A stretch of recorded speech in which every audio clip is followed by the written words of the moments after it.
Hello everyone, my name is Jen and welcome to the Book Refuge.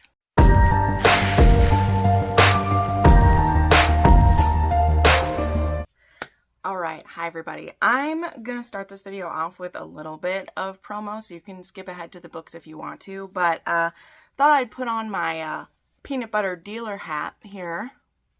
And I realized I haven't talked about nerdy nuts on the channel in a long time. But it is something that I post about every Sunday in my community page. I have been an ambassador for Nerdy Nuts for the last, I think it's almost been a year. It's something that I make like teeny tiny amounts of commission for. I mostly have it for the discount, and then there are quarterly incentives we get, like hats and t-shirts and stuff. But I discovered Nerdy Nuts last year, and they're these kind of like novelty nut butters is what they are.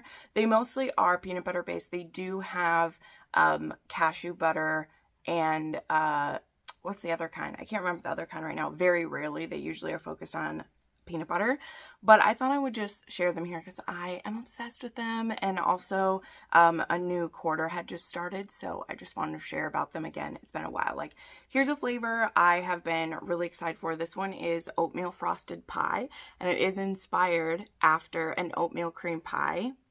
I don't have this one open. I have one that's open that I'll show you. I don't want to open them quite yet. They do last shelf stable for a very long time. Like this one, if it's not open, it is good until January of next year, which is great. But this one has brown sugar, cinnamon, peanut butter, oats, and frosting. So it would look like oatmeal cream pies. There's also, like, this one is cookie milkshake. Like, look at the goodies in here. So this one has vanilla cookies and cream peanut butter, chocolate sauce, chocolate cookies and cream, mini peanut butter cups, and frosting is in this one, which is crazy. They have these cute designs. And then here's one that I'll show you a bite of it. So this one is Razzlin' Zinger, and this one is inspired by those Little Debbie ones that look like the bright pink frosted ones, you know what I mean? And this one has coconut yellow cake mix, peanut butter, raspberry sauce, coconut mallow frosting, toasted coconuts, and dried raspberries. So you can see it has the cute little gator on it. This one I've already had a bite out of, but like this is the inside. And you can see there's all this raspberry sauce down here. Just look at that mallow cream and everything. These are so good. Now these chunkier ones like this one, I will like dip either like graham crackers. I buy Teddy Grahams because I like dipping those in here, as well as I love dipping apples or putting them on bananas. There are some of them that are a smoother type as well. Like right now, they've been having some of the base flavors available. They're also a lot cheaper too. I should have brought one over here, but they had the white chocolate peanut butter. You could just buy a jar of that with no toppings. And that one you can use it just like regular peanut butter, right? But some of these chunkier ones, you can eat them, you know, just like you would eat a pint of ice cream, right? You can just grab a spoon. This is actually one of their spoons. It says "Let's Spoon" on the spoon. It's really cute. And just eat them like that. Like I said, I thought I would just do a plug. I share about the new releases. They have new flavors that release every Sunday at 7 p.m. Eastern, 6 p.m. Central. And it's kind of it's a rotating cast of peanut butters. And I know this now after being a ambassador for the last year. Like if there's a flavor that you really like and it's out of stock, you can go to their website and hit the notify me when it's in stock button. And when it comes back around, they'll notify you. They usually sell out of flavors within a week or two. And like I said, they rotate through all of them. So yeah, I have a 10% discount code. The jars of peanut butter, they range between $11.99 and $13.99 depending on how many toppings are in it. But like I said, some of the plain flavors are like $6.99. So if you don't get any toppings, you want to try one of those, you can do that. So again, they are a novelty. It's not, you're not going to get them for Dollar Tree pricing or anything, but I found them to be delicious. And I have a code, THEBOOKREFUGE, down below, gets you 10% off of your order. And yeah, it's pretty tasty. They ship to anywhere in the United States, and they do ship to Canada as well, though the shipping is a lot more to go there. All right, now we'll take this hat off. and we will get into our regularly scheduled programming. So I do have 2 new patrons to welcome. Funny enough, one of my new patrons, their name is Mr. Butters. So I thought that was funny since I was talking about peanut butter today. That's cute. But there is Mr. Butters joined my Patreon. Thank you very much. As well as Deborah W. also joined. And she's from Australia. That's amazing. Thank you so much for supporting my channel here.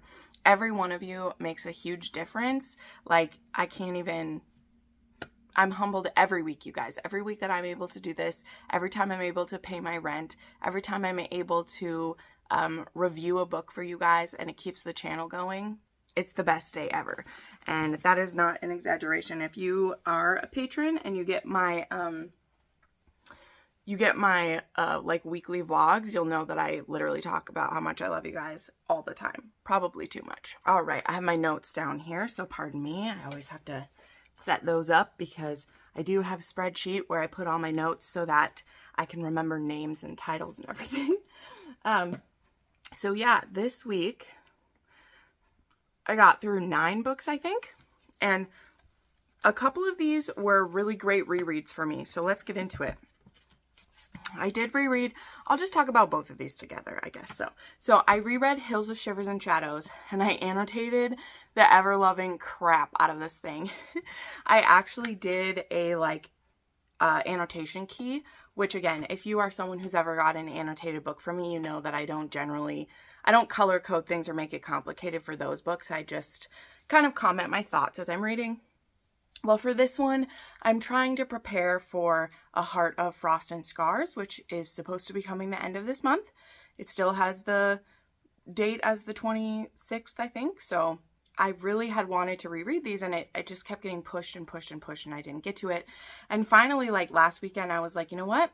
I was mostly caught up with arcs for the day. Yes, I had other books I could be annotating, but I was like, you know what? I want to just reread this for myself. And so I did. And I had already made this key a while ago because I was planning to do this.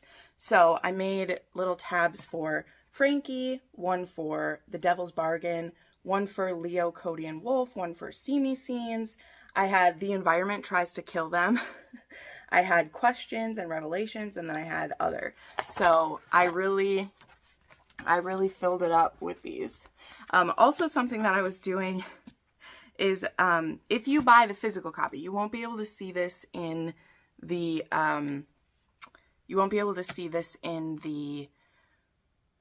digital version. Sorry, the words aren't working. You'll get to see the really pretty headings. Like each character has their own design, and they actually do change in each book, which is super cool.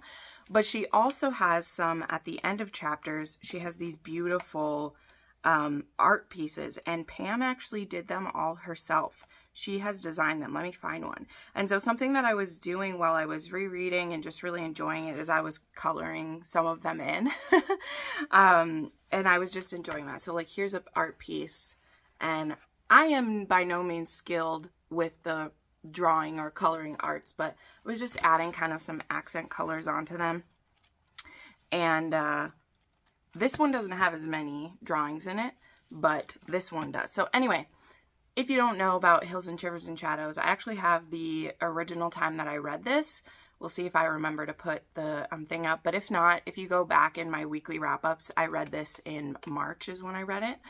And this book greatly disturbed and intrigued me in a way that really only Pam Godwin can do, where she has you look into the face of evil, and it is very charming, and it is very convincing, and it is sexy even in some ways.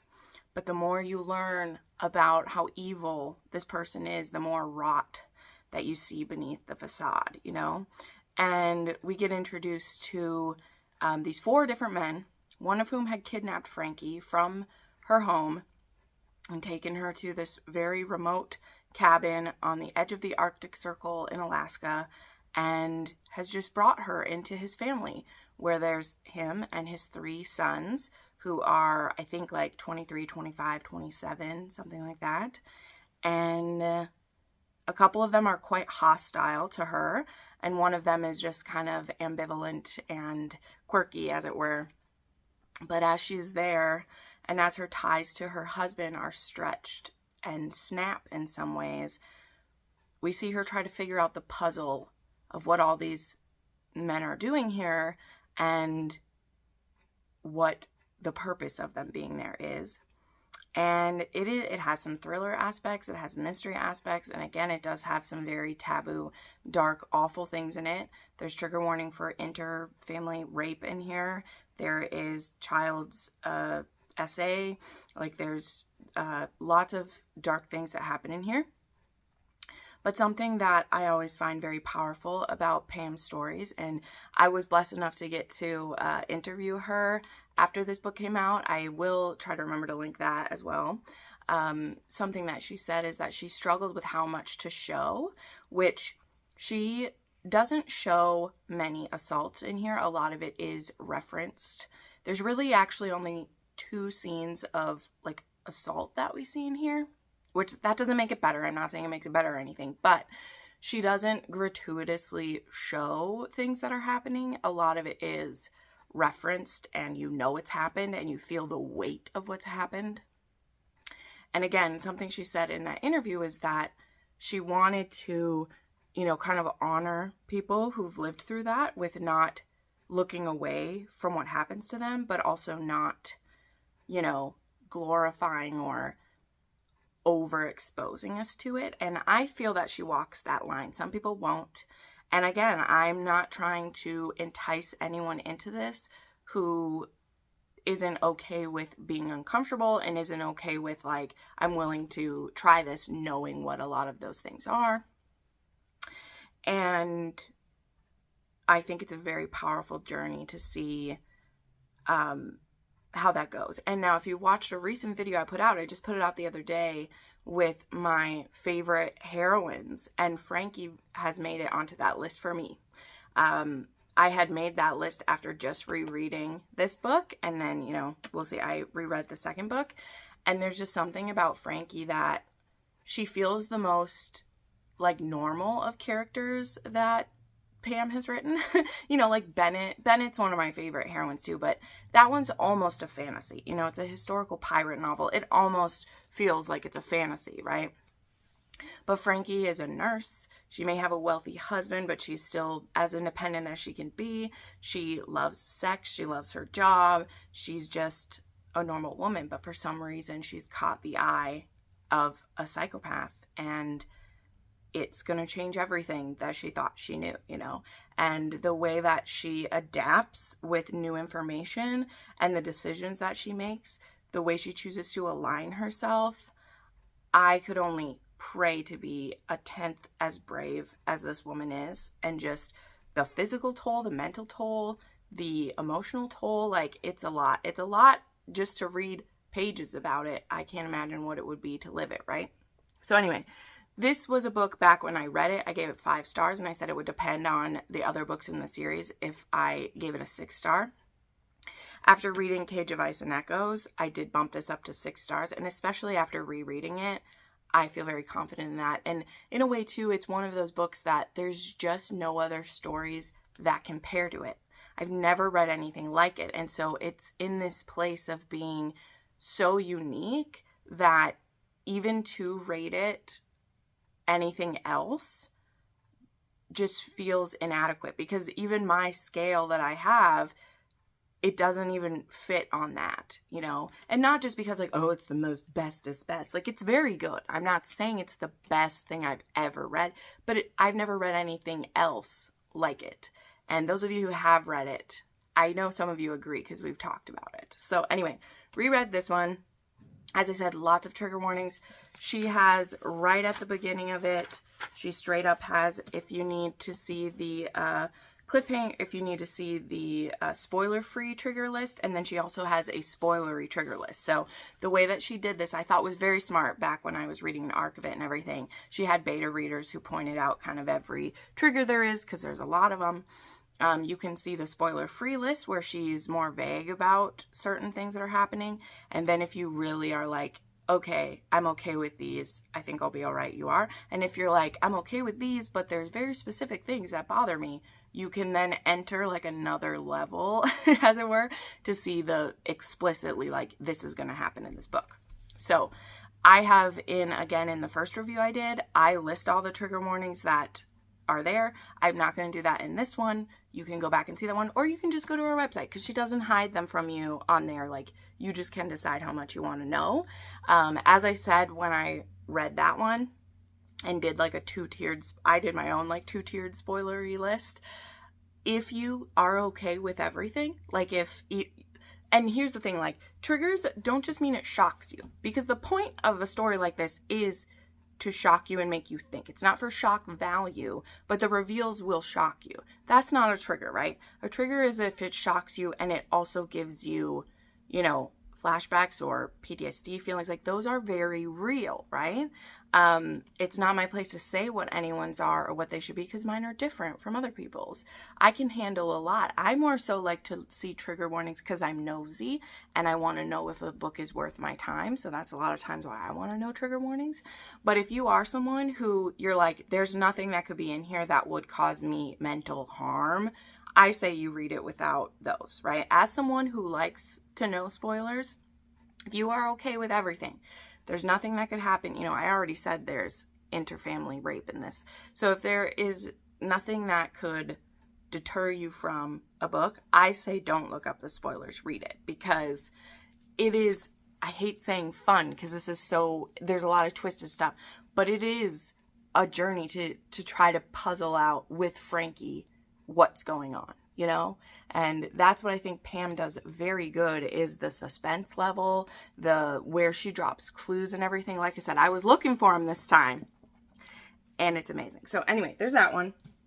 Then getting into this one, right? Also reread this one. This is the one, there's a lot more images in this one. So many so that I couldn't color them all as I was going. So I put marks for all of them. Like, look at that. Look at that. It's amazing.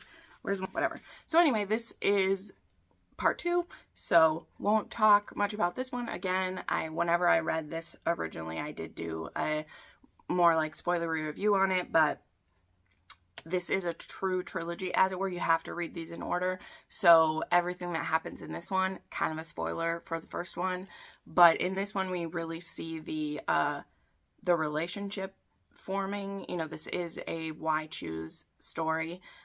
We like really are solidifying that, discovering if our alpha males are okay with this. They grow deeper in their sexual connection, as well as just like they're in a survival situation. So we see how they deal with that. So anyway, those 2 I read and they were pretty epic. They're epic. I'm really glad I got to reread those, because we could get the arc from her at any time, I think. I'm sure it will be pretty close to when the book comes out this time. I don't know. I haven't even seen any updates from her. So I have no idea. But yeah. Okay, then I read When He Desires by Gabrielle Sands. So this is a spin-off duology from her is it the Fallen series? What is it? I don't even remember what the original series was called, but this is the Fallen God duet, and this one is about Nero. Now, if you've read the original series, it's not to say you don't have to read this. You could read this if you want, but it does mean a lot more, because Nero does something on accident in a previous book that needs to be put to death for, basically. He fucks up in a really big way, and the only way that Rafe can have peace for him and his new wife is if he agrees to have Nero put to death, basically. Like, that is the price of peace. And, you know, we knew at the end of that Rafe would not put Nero to death, because it is his, like, right-hand man. And he would never agree to do that. And so what he did, though, is he had to fake his death, and he goes to this small town, and him and one of the other men agrees to go with. So Sandro and Nero go to the small town, and they get new names. I think Sam and what's the other name that he goes by? Rowan. They changed their names to Rowan and Sam. and they're starting a like construction company or something. I don't know what they're doing. Why is it always a construction company? I don't know what they're doing, but he becomes neighbors with this woman named Blake. Blake works in this small town. She has been left this house. I think she was left this house. I think that's what it was. Either way, but she's trying to get this house ready to sell because she doesn't want to stay in this town anymore. She's like ready to get out of there. She has an ex-boyfriend in the town who is kind of a creep, and she doesn't want to like be around him anymore, especially because she works at his bar. It's just not a great situation, you know? And she also has a godfather who's a member of a biker gang because her father was a member of a biker gang, meaning she does not like organized crime because it only led to bad things, right? So I'm sure that won't be a problem later at all. But anyway, Nero, aka Rowan in our story, is living next door to her, and he is very intrigued by her and how much she just hates him from the start. She thinks he's annoying and obnoxious and doesn't want him around. And for some reason, he's like, people always like me. I'm very likable. And so he goes about trying to make her like him by doing different things in this little community to like make it better, like making the noisy frat guy who lives over there be quiet during the night, you know, when they want to sleep, and just these different things. And eventually he's very intrigued by her, and she's getting ready to sell the place, as it were, and he doesn't want her to leave. So he does something really awful, and he starts a teeny tiny little fire, just enough to give it some damage, but not enough to burn it down. And then he just so kindly offers that she can move in with him because he's like, you know, I left the candle burning. So he kind of is like, he makes it so that it might have been his fault, but not that he like started it. Because there was a whole reason why he was at her house. And so he burns part of her house. So now she's moved in with him. Now that, so now it's a forced proximity, and they're like roommates going on, and he's like, this is it. I'm going to win her over. This is how I'm going to do it. And he's using all of his charm to win her over. But there's some people who don't want that to happen, including, her ex-boyfriend, including her godfather. They're very suspicious of Rowan, and of course, you know, he pisses off the wrong people. They're going to start looking into him to discover who he is. Okay, so this does end in a cliffhanger because it is a duet. The next book comes out the end of this month, so you don't have to wait long at all. And something that I said in my, it was in my Patreon blog. It does have a cliffhanger. However, one of the reasons I really appreciate this as a duet, you know, something I complain about all the time is authors who make books into duets or trilogies when they could have been one book. You know, they're trying to stretch it out or whatever. I felt that this first entry to this, you know, this duet really had its own beginning, middle, and then end, even though it was like a cliffhanger end. And so, I mean, it's not that I am, if the second book had been out, I would have immediately read it. I will read it as soon as it comes out. But at the same time, it wasn't a cliffhanger where I was like, fuck you, you only cut this in half to make more money. Like, it doesn't feel like that. That's my point. It is a full story on its own. And then we get a like, oh, but there's going to be a second hill to go over, right? Which I'm sure it won't be any surprise to you, has to do with his identity being revealed in some cases, right? And it looks like the second book is going to be a forced marriage. So leave that as what you will. And that one will come out, as I said, the end of this month. So it'll be here very soon. So I do highly recommend it. If you're someone who you can wait a couple weeks, I say snag it now. If you want to wait till they're both out, that's fine, but I'll have the link down below, as I'll have the link to everything I've mentioned down below. When you use my link to buy a book on Amazon, I've had people ask about the audiobooks. I do get credits for audiobooks too. As long as you use my link to go to the book, whether you get the audiobook, the ebook, paperback, hardback, I get a little commission on everything, so that's helpful. But if you are going to snag this one, I think you could read it and you'd be okay for a couple weeks, right? Like, I'm okay. I'm good. I'm excited for the next one. But I have so many books to read that I'm like, I'll be okay getting back to it, right? So yeah, I ended up, though, I gave that one a 4.5 star.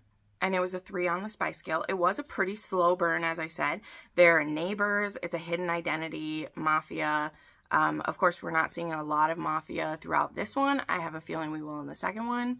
And yeah, I liked Blake. She is very prickly in the beginning. It's almost a reverse Grumpy Sunshine, almost, because I don't know, I wouldn't call Nero a golden retriever hero. You know, I wouldn't go that far, but he definitely is a lot lighter in this, and I feel in a way that is him being kind of free of the mafia for a bit, right? He is able to be a more normal guy. And Blake is just very suspicious of men, and she's suspicious of this man, and so she's very guarded and protective of herself. So she does feel, you know, more on the grumpy side of it, as it were. But yeah, I gave it 4.5 stars. It's a 3 on the spice scale, and it was a great read. I enjoyed myself. Okay, next up, we had Should Have Been Me by Jessica Prince. So this was a new to me author, though this is the 4th book in a series, right? You guys are probably used to that happening to me now. But this was an audio from Must Love Audio. I got a review copy of this one. And it's, you know, it's a part of a series where you can jump right into it, you know. The series is called, I believe, Pembroke, and this is book number 4. I am interested enough to go back to the beginning. I don't know when I would, but I liked this one a good amount here. This was narrated by Andy Arndt and Christian Fox. It wasn't a super long audiobook either. I think it was only like 8.5 hours, which made it about 4, you know.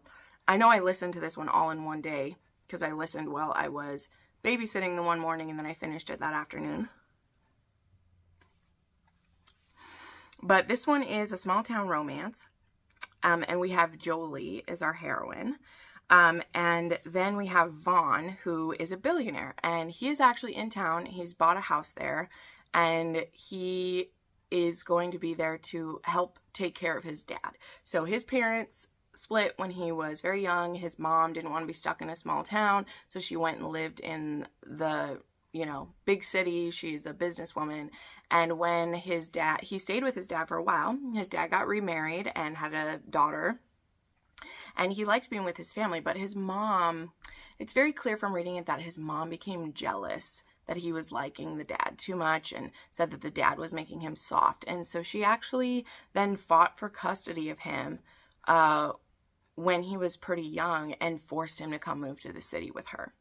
And the dad has always felt a lot of guilt about that, but he didn't have the money to fight the mom in court, and he now had a new child, and he never forgot about his son. They still communicated and talked, but he did miss out on a lot of those years. But when he finds out his father is sick, he has cancer, the way they write it, he will get cured from this cancer, but trigger warning for cancer and for treatments, because Vaughn does take his father to the treatment sometime and is sitting in there while he's having his chemo, which was very touching scenes, but they are hard to read if you have anyone in your life that's had to do that. It's tough. But anyway, then we have Jolie, who I can't quite remember. I should have wrote this down, but I know they end up fake dating. I think her ex-boyfriend, oh yeah. Okay, that's the scenario. Okay, sorry, read a lot of books this week. So this ends up being a fake dating because Jolie gets approached by her ex-boyfriend, who she was, well, actually her ex-fiance. Her and her friends actually run a wedding business. She's the photographer. One of her friends is the wedding planner, and one of her friends does the flowers, right? So they have this little wedding company that they started. And her ex-fiance is now engaged to Vaughn's half-sister, right? So that younger sister that his dad and his stepmom had, she is engaged to Jolie's ex. And this ex approaches her in a bar or whatever, and Vaughn, who he's been very grumpy, kind of rude so far, he sees this guy and he thinks this guy is just a pushover and a little shit, basically. And so when he sees him making Jolie uncomfortable, he just saunters right up and pretends to be her boyfriend right there. And she's like, do you know who that is? He's like, yeah, he's engaged to my younger sister. So now she understands the connection that he has. And so they decide to fake date so that people will stop either pitying them or making them feel bad, and it'll keep people from trying to hook up with him all the time because he's a rich billionaire in this town. And they end up fake dating. And really from the start, kind of, I mean, they fake date a little bit, but they make rules for like how many times they need to date a week and see each other. So they really are like doing dates with each other right from the beginning, and then before they know it, they're just in love, and it was cute. So I really enjoyed this. I of course love the narration of those two. This was a billionaire fake dating small town. And I gave it 4 stars. It wasn't anything like life-changing, but like I said, I would listen to another one from this author, and I find that that's a win, right, when you find another solid one. So 3 on the spice scale, and it was pretty good. Grumpy Sunshine too, for sure. Okay, then I had another audiobook. I got through a lot of audiobooks this week, actually. And this one was Chasing Home by Hannah Cohen. So this one is book 3 in the Cherry Peak series, and this one was great. This one was a reverse age gap. It was Black Cat heroine, Golden Retriever hero. Our hero in this one is Johnny, who's one of the ranch hands, and he's 22.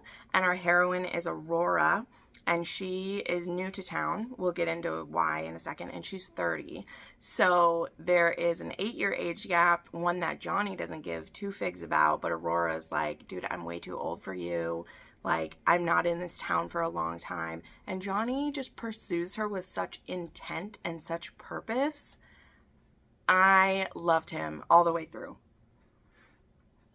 So Johnny is a romantic for sure. I will say that. He's only dated a couple girls. He loves his job. He's really worked his way up at the ranch. And he has always dreamed of his perfect woman. He's wished upon a star for her, basically. Like, I'm not even kidding. He's so swoony. And he meets her at the bar. I think that if you read book 2, which that book 2 is the first one I read in the series, right? I read that a couple months ago. There was a get-together near the end of that book where we meet Aurora, and we know she's new to town. We don't fully know why, but Johnny, like, dances with her a little bit, and she gives him, like, one dance, and then she's done, and he's just, like, hooked. And so he's trying to get another date with her, trying to talk with her, and she just brushes him off over and over again. And then Aurora. So she, in the beginning, is helping out, I believe, at the salon is what she starts as. I can't remember what she does there in the beginning because she's not there for very long. She ends up working at the ranch helping, I can't remember their names, but helping the owner's wife who does the, payroll and the expenses and business and all that stuff. And Aurora actually went to school for that. So when word gets around that she's looking for help because she's trying to take a step back from how much business she does, Aurora gets the job. So now she's working at the ranch every day, and now Johnny has the opportunity to woo her. So he goes about trying to woo her pants off and other things. And he's just so sweet. He tries to do all these sweet things for her. Now, the reason Aurora is in this town is she recently discovered that her father was someone famous who's actually from Cherry Peak. And she discovers she has a younger sister. And her mother had never told her who her father was. And when she has a stepdad, she loves her stepdad. She loves her mom. But when she's going through her mom's attic, they're like clearing it out, she discovers this box of letters that were all returned to sender. And it was her mom trying to get in touch with her dad and tell him that she was pregnant, tell him that she had a daughter. And she wrote all these letters and he never answered one. Now, whether he was the one rejecting them or whether it was one of his team, we don't know that for sure, but she was never able to get in touch with him any other way. And it makes sense because it was 30 years ago. You couldn't as easily, send an email or a tweet or let's say whatever to get in touch with someone. And all these letters were returned, and it really broke her mom's heart. But she's a bit pissed at her mom because now she knows who the dad is, and she knows that he has ties to Cherry Peak. She knows she has a half sister. So she's come to town with the purpose to find out about her father, discover her other side of the family, and that's why she's there. So she's not planning to be in town for very long. She's planning to go back to the city someday. So that's also a barrier, is she's like, Johnny, I'm not going to be here for long. And he's like, you know what? I'll convince you. But even if I don't, I want the time that you're here. I want to have that time with you. So that's the setup of this one. And if you can't tell, I really loved this. Johnny just stole my heart, y'all. Johnny is a delight. And I really felt for Aurora too. She's very prickly. There was also some really beautiful, like, possessiveness from her side. I wouldn't say that she's like a dom or anything. It doesn't go quite like that. There are some fun, spicy things in here. They have some really hot scenarios. But there is some of her being possessive over him because he's a very nice man. He's very nice to other people. There's lots of women who like him. But again, he's not a player. He's only had a couple of girlfriends. He is looking for his true love. He's not looking to fuck around, which I really like. I don't mind a player. I don't. Some people get really pissed at that, but I'm like, a lot of people do sleep around. It's how it goes. Why are we being prudes about stuff? And he is just a sweetie. So she's very protective, possessive over him. So there's some cool scenes where she gets really like, you're mine type of thing. Like she has some of those. So the narrators for these were, I think I've heard the man before. I don't know if I've heard the woman before, but it was Amy Hall and Alex Knox. I've definitely heard him before. But yeah, age gap, older woman, cowboy. It was great. I loved this one. And I gave it 5 stars. I have no notes. I have no issues with it. And it was a 3.5 on the spice scale. Alrighty. Okay, next was Cage of Ice and Echoes, but we already talked about that. Okay, so what you probably saw on the cover photo is the bonus by T.L. Swan. Yes. Yes, I got the bonus. So, am I going to have to go into a whole story? I will. Here we go. So, I wasn't planning to read this book. I know I've talked about that. I talked about the last time I read a T.L. Swan. I'm trying to cut the habit, okay? I'm just trying to be used to the fact that there are only like 3 T.L. Swans that I really love, okay? The last 4 that have come out, I haven't cared for. They are very similar, right? And The Takeover, though that is one of my favorite books, and I will always love her, I don't like the story she tells lately. They all feel the same. Her heroes are all the same alpha male, man whore. And I know, I'm just saying judgy, but like literally not just people sleeping around on the, which is fine. This guy like is actually written as a man whore and it's kind of gross. Like that kind, right? I don't like judge him for doing it, but it does make him unappealing, more so the way he treats the women that he has. That to me is the difference, right? I know, as I said, just reference, I don't care for people being too like judgy about that when a character has slept with multiple people, but the way that Gabriel does it, not great. So this book has been promised to us for a very long time, and anyway, I wasn't planning to read it. But as I said a couple times, I think, this was gifted to me by the publisher. They had seen other posts I'd done about hers and they reached out to me. Keeperton Australia is a new brand that T.L. Swan started. And then the American version of it is Arndell. And they reached out to me and offered to send it to me. And my thing that I say with this is that I have always wanted to get a T.L. Swan like ARC or early copy since I read The Takeover, you know, so for like 5+ years I have. And now when I've like given up on really caring about her new stuff, I got reached out to. So I said yes this time. I don't plan on saying yes in the future because now that I got this, I have it, it was here, I read it. I would rather someone else just have an opportunity for future books because I don't care for it, okay? So we have the bonus, which again, has been promised to us for a long time. This is Gabriel Ferreira, so one of the Ferreira brothers, and Grace, who is his PA in the beginning of this, okay? Gabriel, other ways you know him, he's Claire's like best friend. He's also rival business with Miles Media, which, you know, Tristan is running for Claire and the boys right now. It was cute in this one. There is a cute scene of him having lunch with Claire and the baby boy. I forgot the baby boy's name. What's his name? What's the youngest kid's name? He's like old enough to like drive now and everything. So we know it's been a few years since The Takeover, right? And anyway, in the beginning of this, which if you ever read the short Christmas story that T.L. Swan put out about this, you know that they end up having a fling at an office Christmas party. And Grace has actually quit. She's planning to leave and get a job somewhere else because she's been his PA for a long time and she's in love with him. And she's just tired of watching him with different women all the time. And she's like, why am I stuck in this job? Just because I'm like in love with this guy. So she's going to quit. And he's very mad at her for wanting to quit, right? Because he does see her as a friend and someone who is, you know, important to him.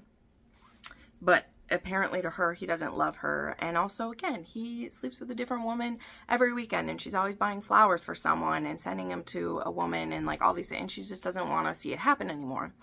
And so, but she goes to the office Christmas party, and she and him end up having a fling on his desk. And then the next day, he treats her like all of his other hookups. And she's like, I should stay, shouldn't I? And he's like, no, you need to go. Like, this wasn't going to be more than it was, but I wish you well or whatever. So he breaks up with her. Oh, well, they weren't even together. Like, they have this fling, and she gets treated like every other woman that he has a fling with. And then she has, like, moved away to get her other job and get doing that. And she discovers that she's pregnant. And she goes to try to tell him, and at first he like rebuffs her calls, which, you know, he thinks she's just desperately trying to get in touch with him, and so she goes to the office and tries. He is in a meeting when she gets there. He is, and he tells the secretary, fit her in tomorrow, please. I'm busy today, but fit her in tomorrow. And the receptionist, who, it doesn't appear that it is malicious that she does this. She, I'm sure, is just looking at his schedule and realizing he's busy. And it's like, there's not an opening for 3 weeks. It's not written that that person's being malicious, okay? But Claire's like, well, I'm not gonna stay here and wait for that. I have stuff going on. So she goes back home. And she then changes her phone number, okay? She changes her phone number after she had tried to get in touch with him, okay? So we have Gabriel, who he gets out of this meeting. He feels kind of guilty that he couldn't see her, but he was like, I was in the middle of a meeting. And he's like, he asked the secretary, did Grace make an appointment for tomorrow? And she's like, no, she didn't make a second appointment. And he's like, oh, okay. So he calls her, and her number's changed, which apparently she did within the day, changed her number or something. He can't get a hold of her. And neither of them ever try again. For 7 years, okay? So, I think you can see why Jenn hated this. At least, we'll say this, the first half I hated, okay? Because we'll get into some of the redeeming stuff, okay? I mean, I'm going to put it down now. You know which book I'm talking about. So yeah, it's my most hated form of a secret baby. And we can say, sure, she tried to try, but he didn't get back to her fast enough for her liking, and so she just decided she would never tell him. Now, part of it is that Gabriel has said he has to marry an Italian woman. That is, and we know that if you've read other books that are about the Ferreras, you know they're supposed to marry Italian women. It's been an issue for all of the brothers about how their moms act about it. And so she's like, well, even if he knows my kids will only be bastards, I don't want them to be bastards. But honey, that wasn't your choice. And in fact, there's a line later on, because here's what happens now. I'm going into kind of spoilers for this because I got to tell you why I hate it. But yeah, he said that he has to marry an Italian woman, and that's just how it has to be. And when he finds out later on about the kids, right? Because 7 years later, he's about to marry a nice Italian woman. There's someone, he has a fiance, he's going to get married. But before he gets married, he's like, I want to look up Grace. I want to know that she's doing okay. And he looks her up, and he discovers that she has twin kids. She has a boy and a girl. And he's furious, right? Rightly so.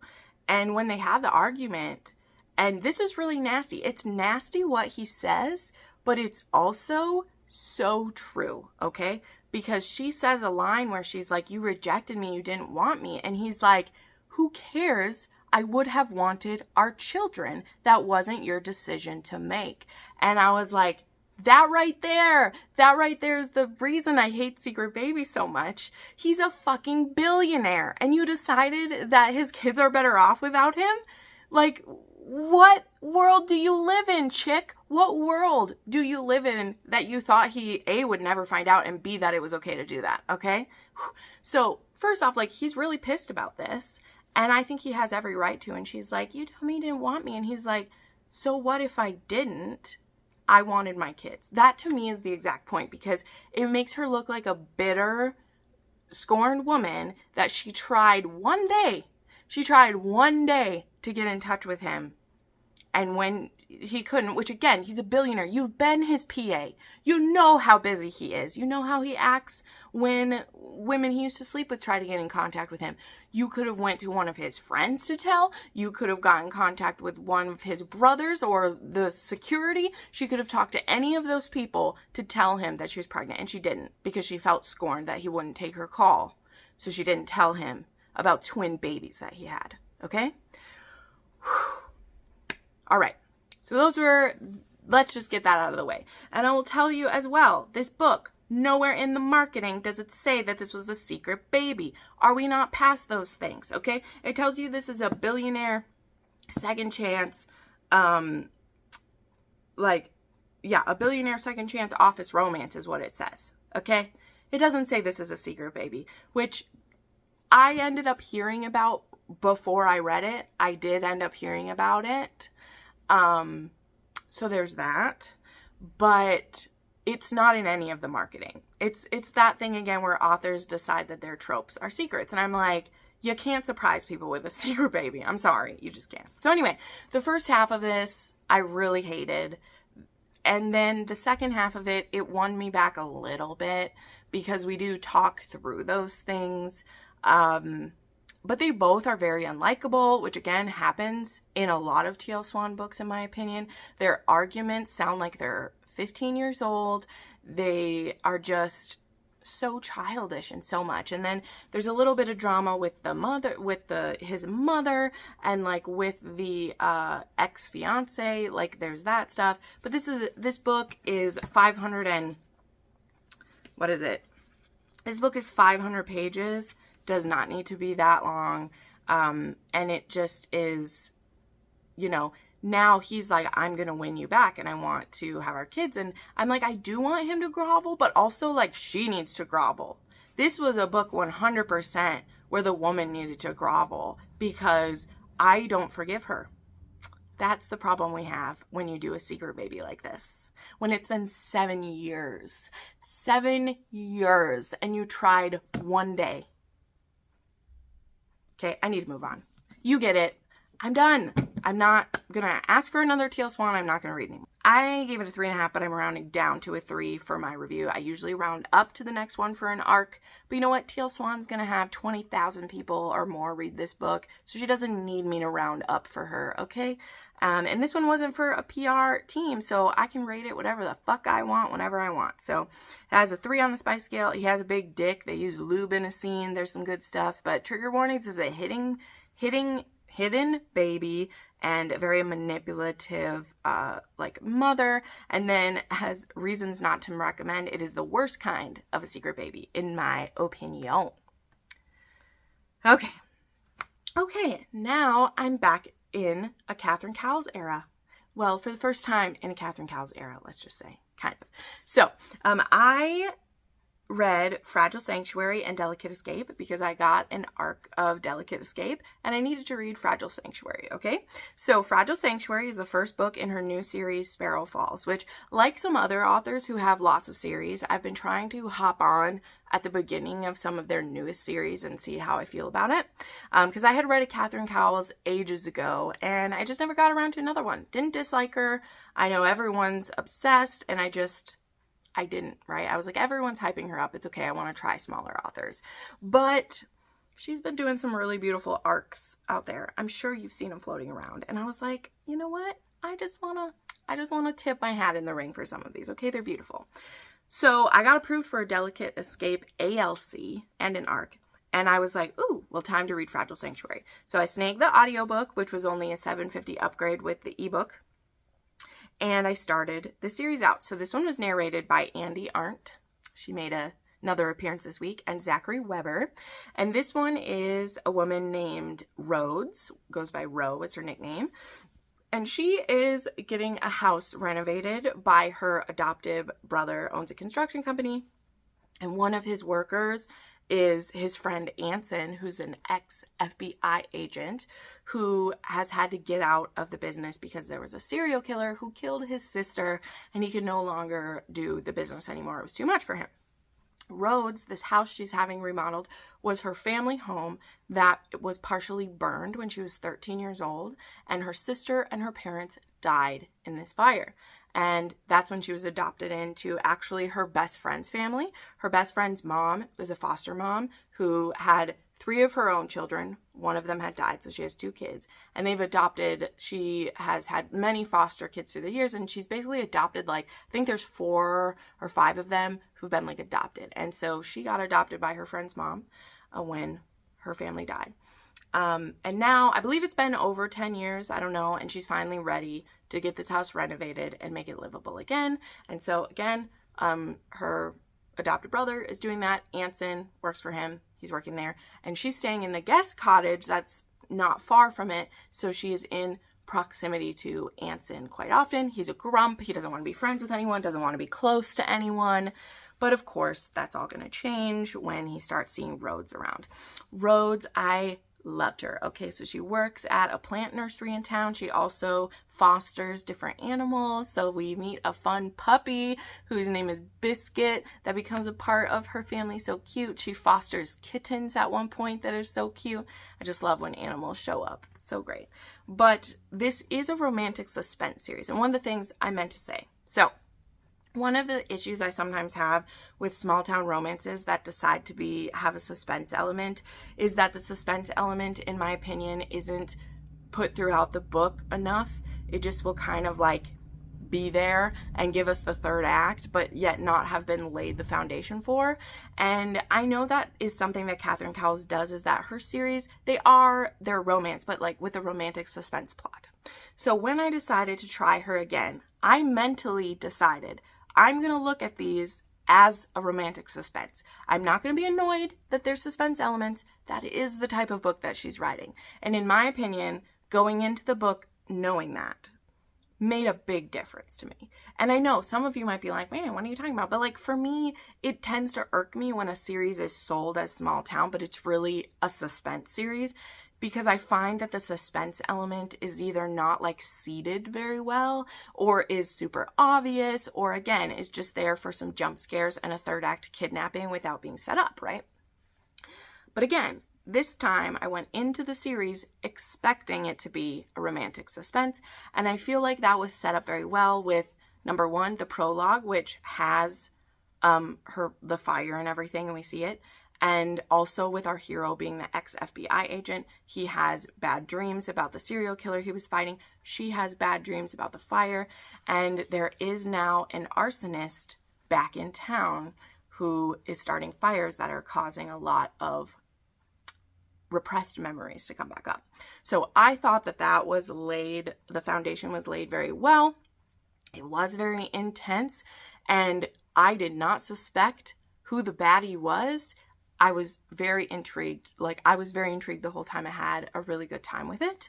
I did feel that it was maybe a tad too long, but the audiobook was so fun to listen to.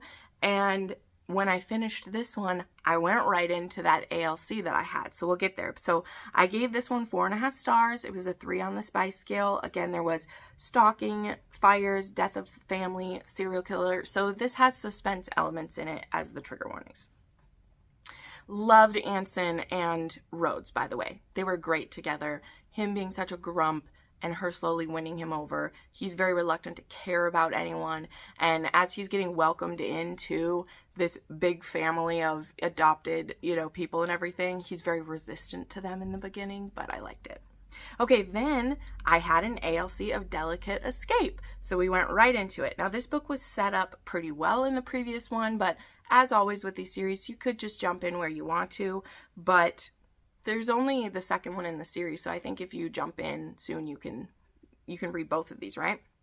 So this one is about a woman we meet in the series. Her name is Thea, and we can tell that she's a woman on the run. It's very obvious from the first book. She begins working at the plant nursery. She also works at the bakery in town, who's run by a single mom. sure we'll be seeing her again soon, run by a single mom.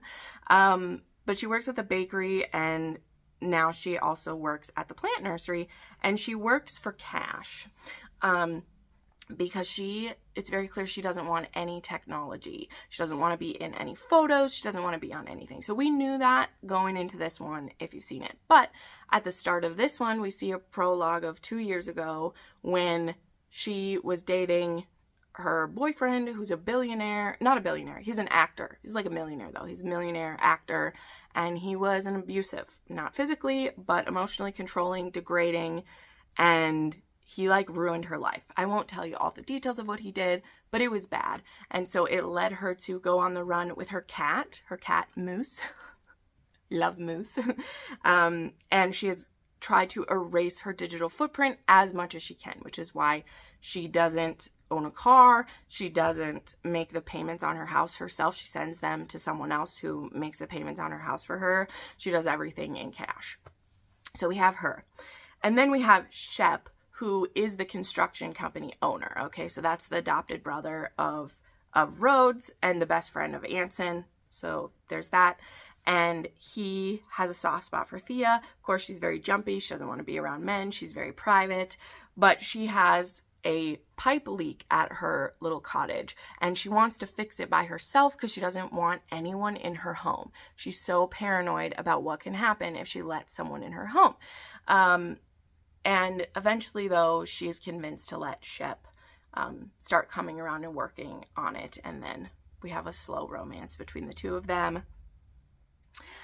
Except she is now being stalked by someone as well. So we have that suspense plot going on in that one. And again, really liked this one. And honestly, I think I liked it about exactly the same as the first one. It was just as engaging. Listened to that one all in one day as well. And it was really good. I guess I'm kind of reserving my 5th star for just, I'm expecting there to be one in this series that like knocks my socks off, especially if it's like the single mom one I know is probably coming up soon. I believe there's going to be 4 books in this series is what she has listed so far. So I gave this one 4.5 as well. Both of these I'm going to round up to 5 for my reviews. They were really good. And a 3 on the spice scale as well. So this one has a little bit of kinky fun stuff in here. They use some blindfolds and restraints. They get some ideas from her books that she's reading. It is also very cute because in this book, it's very clear at one point that she's reading Heartless. It's not named or whatever, but it has a grumpy single dad who's hired a nanny he works on a ranch, and he's trying not to fall for the heroin. And I know that Catherine Cowles and Elsie Silver and they're all friends. So it's very clear that she's reading Heartless, which I thought was cute at one point. So yeah, enjoyed that one a lot. Again, trigger warnings for domestic abuse and stalking. Okay. Oh, over an hour already. Here we go. All right, now the last one I finished, I will talk about quickly because I didn't really care for it, and I'm not mad at it. I'm kind of ambivalent. I read It Was Always You by Shannon Jade. This is a new to me author. This is one that I got from the author agency, and it's a mafia romance. Number one, having this model on the front, which, this is Daddy Ivan. He's on a ton of mafia covers for sure. The man in this book is not this old. He's in his early 20s. This man is in his 40s. Pick a model that matches your man, okay? It was very distracting to me because that's who I was picturing a lot, and he's not written that way. But this is Owen and Cora.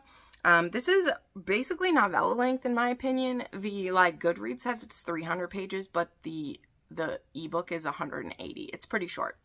And it felt like it. It felt like it was on steroids. This is Owen and Cora. Cora has been friends with Owen and his I don't think it's his sister, but she's been friends with these people since high school. She actually just got out of a dating relationship she was in, where she found him cheating on her with a man.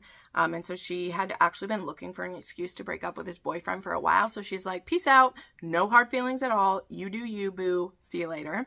And she ends up getting attacked. And then she gets rescued by some men and brought to this place. And she learns that she's the daughter of a mafia don. Yes, her mother had a thing with a mafia guy. And when her life was put in danger, she like disappeared, but he knows where she was. It's just she couldn't stay with him. And so he's had people watching her whole life, protecting her. So that's why when she got attacked, those men stepped in and stopped it. And then she also learns that Owen, as well as her best friend, Abigail, I think is her name, they were actually like encouraged to be her friends in school. I mean, they are genuinely friends, but in the beginning, like they're daughters and sons of the mafia, and they were told to like be friends with her and keep her safe, which I was like, that's not a great way to keep her a secret, having your men's children be her friend. Like, that's not keeping her clear of it. But Owen, he's been in love with her since school, and at first he didn't want to be involved with her because he didn't want her to get pulled into the life, right? The point is for her to stay out. But now she's sucked in, and he's like, you know what? Now it's time to make my move. I'm gonna get her. I want her. And the dad's like, no, no, no. And he's like, dude, you ain't gonna stop me. All right. And so she ends up needing to go into hiding, and Owen gets sent to protect her, and the rest is history there. Now this book, the tone of this was way too light. It felt like it was a YA novel with sex scenes in it. I know they're in their 20s. They were written as teenagers. The tone was way off for this story. It was almost giggly at some points. There's all these text chats going back and forth, and just the tone was way off. The tone doesn't match the cover, doesn't match what the story was. Her father, the Don, is so ooey gooey with her. Like, he's just so loving with his daughter that has never spoken to him before this day. And he's like, oh, I love you from afar, blah, blah. It was just so strange. Did not care for this at all. I did like the hero having been in love with her since he's a teenager. He's a virgin when they get together. He's never kissed or been with any other woman except for her because he knew he wanted her. And I'm like, that's how you do an obsessed hero. I appreciate it. He wasn't just fucking other women to get ready for her. No. She's the one who's actually been with people, and he hasn't. Like that. But yeah, this was a 3.5 because it's an arc, and it's not a huge author. As I said, like with T.L. Swan, I'm going to round down. I'll probably round up with this one, but I doubt I'll read another one by this author. The tone was so bad. I don't know another way to explain it, guys, but if you read it, you'll know the tone was weird. It was strange. So we'll round that up there. We're already over an hour today. Again, definitely check out my links to Nerdiness. Check them out. Come on, check them out. They're fantastic. I love them so much. Check out these books that I talked about today. I mean, except maybe the bonus. Not recommending it, just saying. But yeah, we'll see you in the next video, everyone, and I hope you have a great day. Mwah!